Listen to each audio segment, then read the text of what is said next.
Bom dia, turma. Aqui é a professora Camila, Filosofia.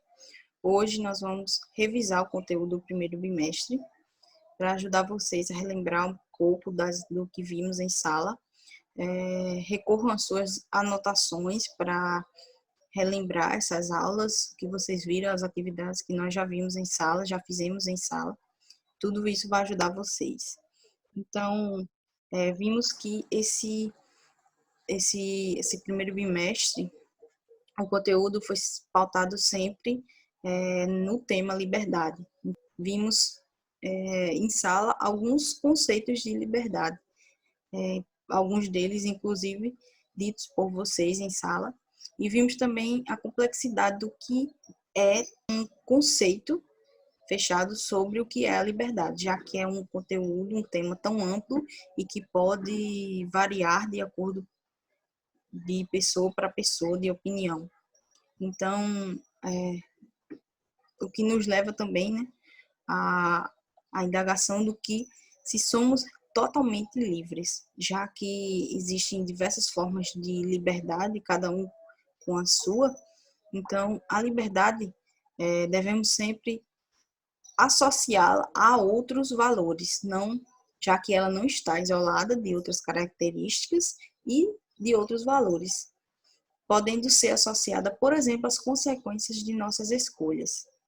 Então, vimos que, assim como temos liberdade de agir, de ter ações que nós queremos e que nós buscamos, nós também precisamos entender que essas escolhas trazem consequências, já que vivemos em sociedade com outras pessoas, convivendo com outras pessoas, com outras formas de pensar.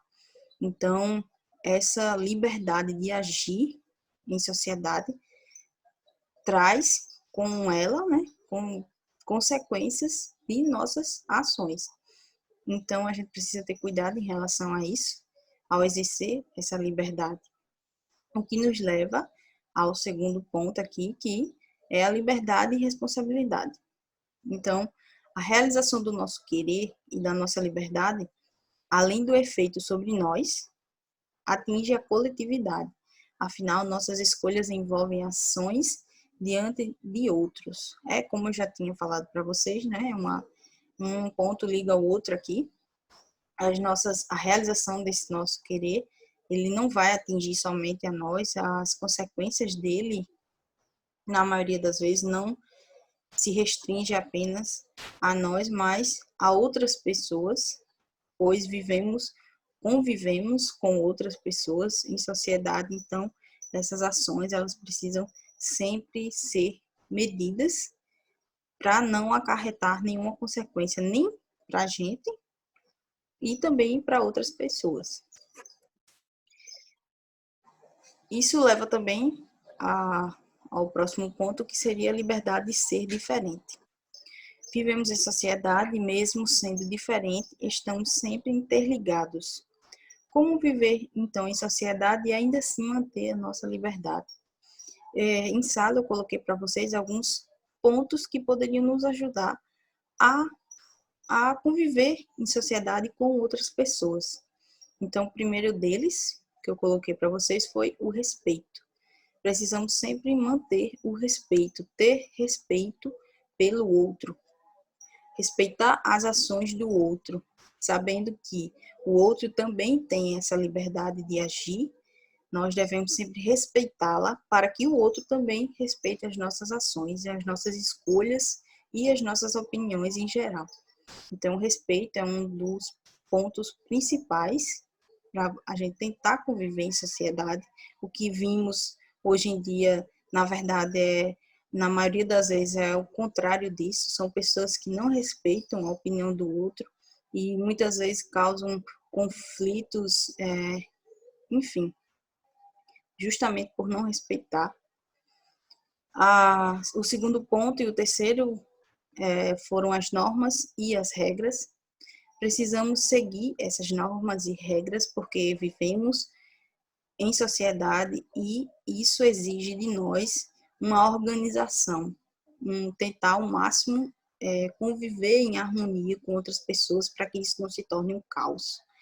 Imagina se cada um vivesse da forma que queria e não respeitassem essas regras e essas normas, nós viveríamos em um constante caos. Então é importantíssimo que nós tenhamos esse respeito, siga essas normas e as regras.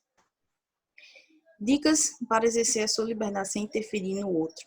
Então, esse foi algumas dicas que eu falei para vocês em sala, mas a gente pode pontuar aqui em números. Primeiro delas, coloque-se no lugar do outro, entenda o outro, procure entender o outro, respeitar o outro, e não somente assim querer que o outro respeite você, que entenda você, e você não faz isso. Então, isso não é coerente. Você não precisa concordar para respeitar, você apenas precisa respeitar o outro e a opinião do outro. Assim, isso vai evitar que haja confusão por algum ponto de vista, o que a gente vê também em falta hoje. E assuma suas responsabilidades. Se nós temos a liberdade de agir, nós precisamos entender que essas ações ela vai acarretar consequências. Então, diante dessas consequências, a gente precisa assumir as responsabilidades delas, de tal. Então, a gente precisa entender que nós temos o dever de assumir essas consequências, aliás, essas responsabilidades e as consequências também que virão com essa liberdade. Eu diria que seria o peso da liberdade, seria justamente isso. Então, a liberdade também inclui a possibilidade de fazer escolhas. No entanto, essas escolhas podem esbarrar em alguns limites. Diante disso, muitos filósofos já se questionaram até que ponto somos realmente livres, já que possuímos necessidades. É o que eu já vinha falando para vocês, um pouco do que eu vinha falando para vocês, saber que a liberdade ela tem sim os seus limites, não é porque pensamos que possuir liberdade nos dá caminho, abertura para fazer tudo e qualquer coisa. A gente precisa entender que precisamos ter limites. E muitos filósofos, pensando nesse ponto, procuraram entender se realmente possuímos uma liberdade plena ou se ela, de alguma forma, é barrada ou ela diminui de acordo com as nossas necessidades. O primeiro deles que vimos em sala foi Thomas Hobbes.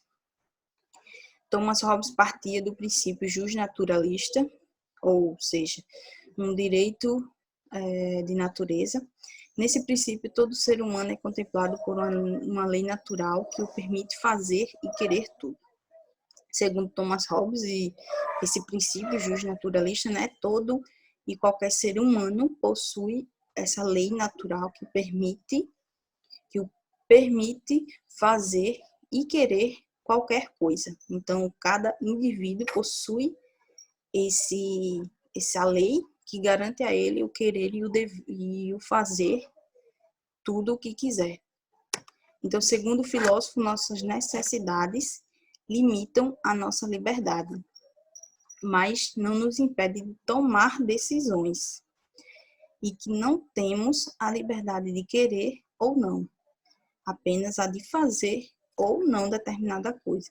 Então, para Hobbes, nós não podemos controlar as nossas vontades e as nossas necessidades, nós não temos a liberdade de querer ou não determinada coisa, mas a gente tem a liberdade de fazer ou não, de o que nós vamos fazer após essa necessidade, após esse desejo.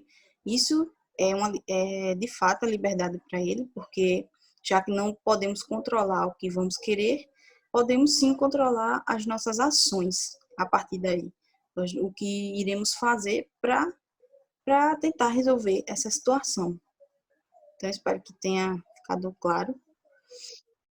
Mas qualquer dúvida, né? Lembrando sempre, desde já, que existe vai abrir o chat, então qualquer dúvida vocês perguntem por lá.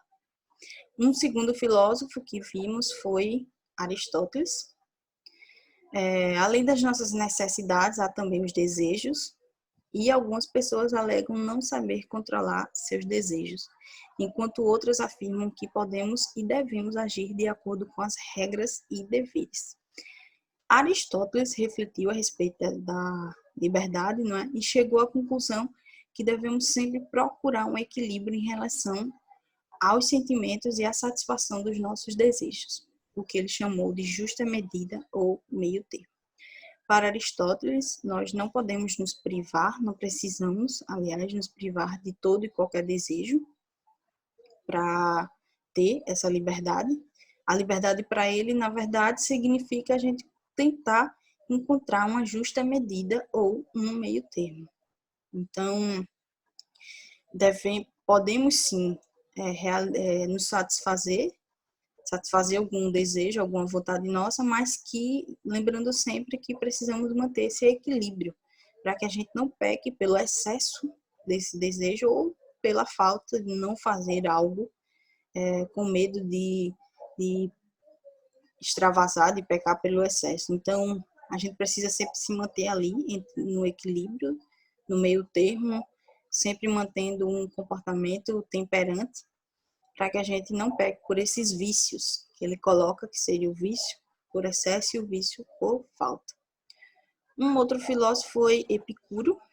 Epicuro, ele vai muito nesse pensamento de Aristóteles, de que a gente precisa manter esse equilíbrio, essa justa medida, com apenas um pouco diferente em relação aos desejos, porque, segundo ele, precisamos ter cuidado em realizar esses desejos, precisamos pensar bem se realmente vale a pena realizar esses desejos, porque, segundo ele, muitas vezes esses desejos nos trariam satisfação momentânea e as consequências que viriam após essa satisfação seriam maiores do que o bem que ele poderia nos trazer. Então, ele coloca que a gente precisa sempre manter esse equilíbrio, essa justa medida, evitar esses vícios, assim como Aristóteles coloca, e também a ansiedade, já que a ansiedade muitas vezes nos leva a cometer determinada ação sem pensar. Então, por isso, podem acarretar consequências futuras bem maiores e poderiam causar dores futuras. Então, para isso, a gente precisa se tranquilizar e tentar chegar a esse equilíbrio para não cometer esses vícios e essas ações sem pensar.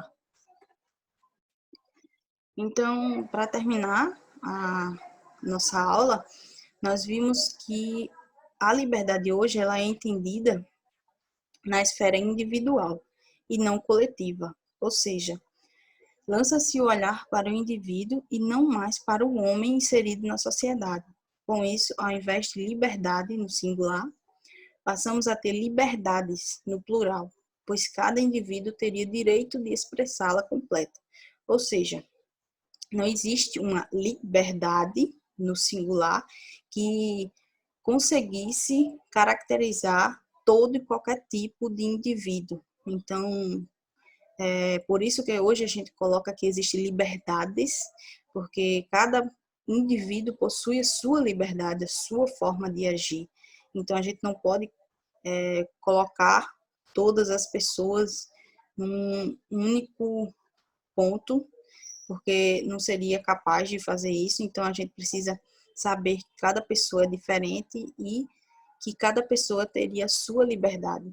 Então, espero que tenha ficado claro para vocês. Isso foi um resumo rápido para vocês relembrarem as aulas.